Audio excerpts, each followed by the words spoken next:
So, hi guys, ayan, welcome to Tenderera nga pala, and my name is Mijin V.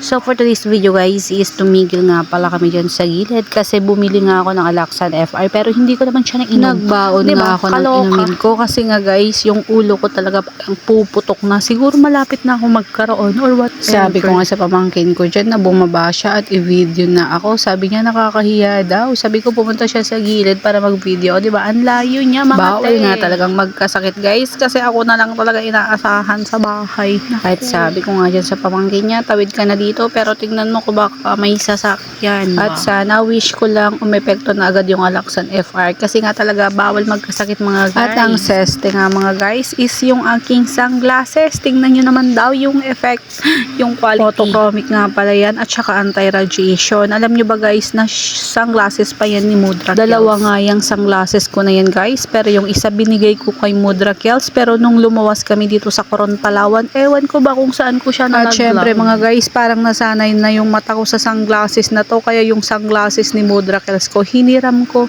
hindi lang hiniram, parang binawi ko na ba. At tumigil nga na naman kami sa gilid guys, kasi nainita na yung tendera nyo. Aba, hindi ba naman naligo yan? Paano ba naman hindi maiinitan yan mga? At syempre mga guys, Gogora Bells na nga kami dyan kung saan yung pupuntahan namin, baka makarating kami sa aming patutunguhan. At so ayun na nga guys, nakarating kami sa patutunguhan namin, taka pa uwi na kami, ay nabulol ang tendera.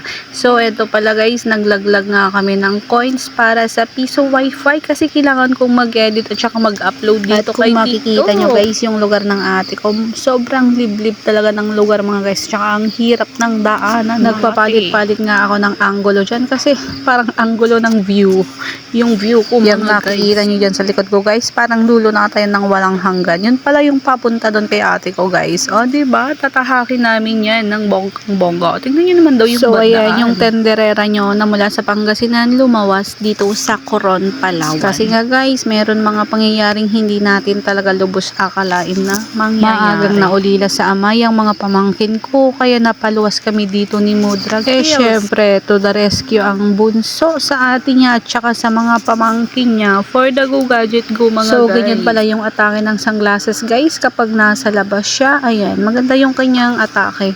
Photochromic anti-radiation pala yan mga guys. At syempre guys, yung kikitain ko dyan sa mag-checkout sa aking sunglasses is pantulong sa ate ko at saka sa dalawang anak niya na naiwan ng kanyang asawa. At tingnan nyo naman daw yung lugar nila mga guys dito sa Coron, Palawan. Sobrang liblib. O diba?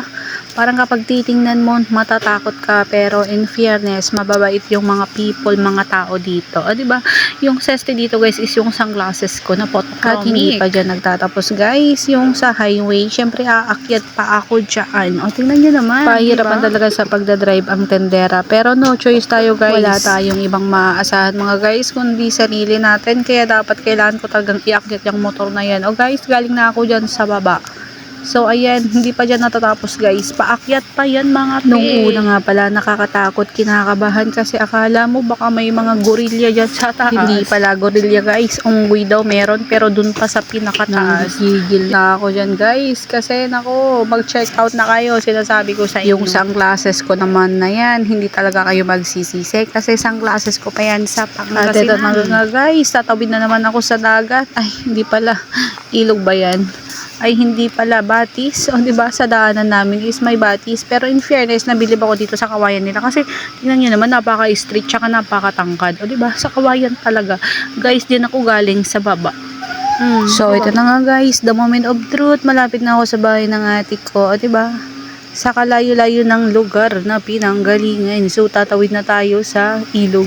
So ayan na nga guys, nandito kami sa bahay ng ate ko. At saka syempre, naku, yung aso.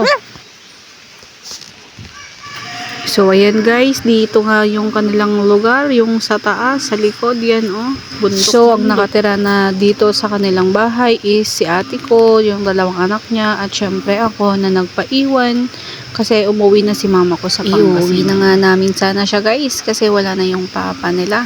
Pero ang sabi ng side ng lalaki is hindi pa pwede kasi nga kakawala lang ng papa nila. Medyo mas sakit pa daw. Guys, yung link ng ating sunglasses, photochromic at saka anti-radiation siya. Syempre, ilalagay ko yung link yan sa ating yellow basket. Kaya go for the checking out. Go!